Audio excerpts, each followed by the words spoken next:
Assalamualaikum warahmatullahi wabarakatuh. Saya Maimun Yusuf dari kelas B. Di sini saya akan menjelaskan beberapa materi dari mata kuliah perkembangan peserta didik.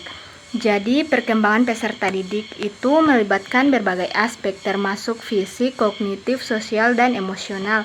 Ini mencangkup pertumbuhan fisik, kemampuan kognitif seperti berpikir dan belajar, interaksi sosial dengan teman sebaya dan orang dewasa, serta pengembangan emosi seperti pengelolaan stres dan rasa percaya diri.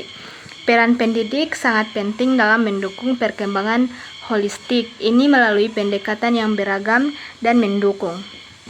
Jadi, materi perkembangan peserta didik ini terbagi menjadi beberapa. Yang pertama yaitu perkembangan anak usia SD. Anak usia SD itu mengalami perkembangan yang signifikan dalam berbagai aspek kehidupan mereka. Secara fisik, mereka mengalami pertumbuhan yang cepat dengan energi yang tinggi dan kebutuhan akan aktivitas fisik yang teratur. Di sisi kognitif, kemampuan mereka berkembang pesat, memungkinkan mereka untuk memahami konsep matematika dasar, membaca, menulis, dan memecahkan masalah dengan lebih baik. Perkembangan sosial dan emosional juga menjadi fokus penting di mana mereka melalui memahami peran mereka dalam kelompok sebaya, belajar mengelola emosi dan memperluas keterampilan berkomunikasi. Selain itu, kemampuan bahasa mereka meningkat secara signifikan, memungkinkan mereka untuk mengungkapkan pikiran dan perasaan dengan lebih baik. Selama periode ini, anak-anak juga mengembangkan pemahaman mereka tentang moral, nilai-nilai sosial seperti kejujuran dan kerjasama.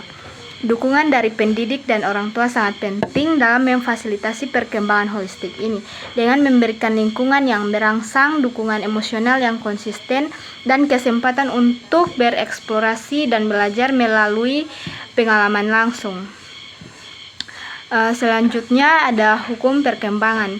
Hukum perkembangan itu adalah prinsip-prinsip atau aturan yang menggambarkan pola-pola umum dari perubahan-perubahan yang terjadi dalam perkembangan manusia. Ini adalah konsep-konsep yang digunakan dalam psikologi perkembangan untuk membantu memahami bagaimana individu berkembang dari masa kanak-kanak hingga dewasa. Contoh hukum perkembangan termasuk hukum-hukum seperti hukum maturation yang menyatakan bahwa perkembangan tertentu hanya terjadi saat individu telah siap secara fisik atau kognitif, dan hukum ketergantungan yang menekankan pentingnya hubungan antara perkembangan yang berbeda. Melalui pemahaman hukum perkembangan, ahli psikologi dapat membantu mengidentifikasi pola-pola umum dalam perkembangan manusia dan menerapkan pengetahuan ini dalam mendukung pertumbuhan dan perkembangan individu. Selanjutnya, perkembangan anak usia menengah yang seringkali mencangkup anak-anak usia 9 hingga 12 tahun, merupakan periode yang penting dalam kehidupan mereka.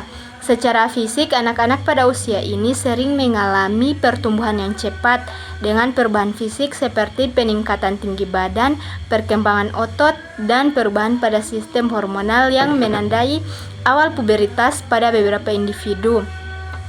Secara kognitif, kemampuan mereka untuk memahami konsep-konsep abstrak terus berkembang, bersama dengan keterampilan pemecahan masalah yang lebih kompleks.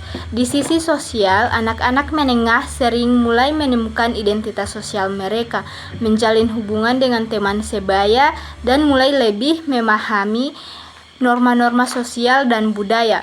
Perkembangan emosional juga menjadi fokus dengan anak-anak menengah belajar mengelola emosi mereka sendiri, meningkatkan keterampilan komunikasi interpersonal, dan mulai mengembangkan rasa tanggung jawab dan empati terhadap orang lain. Selama periode ini, penting bagi pendidik dan orang tua untuk memberikan dukungan yang sesuai, memfasilitasi eksplorasi dan belajar, serta membantu anak-anak mengatasi tantangan yang muncul selama masa perkembangan ini.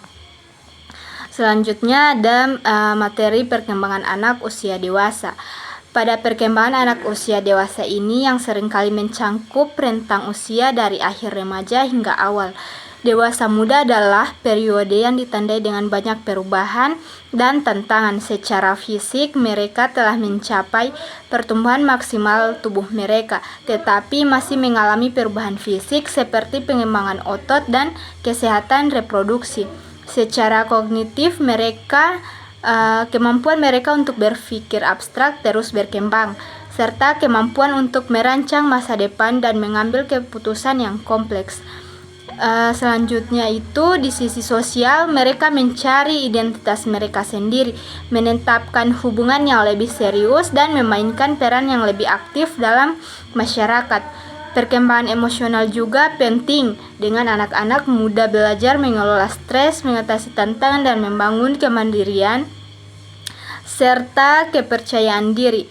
Selama periode ini, dukungan dari keluarga, teman, dan masyarakat sangat penting untuk membantu mereka menavigasi transisi menjadi dewasa, mengatasi ketidakpastian, dan mencapai potensi mereka. Selanjutnya, perkembangan anak usia dewasa itu memiliki dampak yang signifikan dalam dunia pendidikan.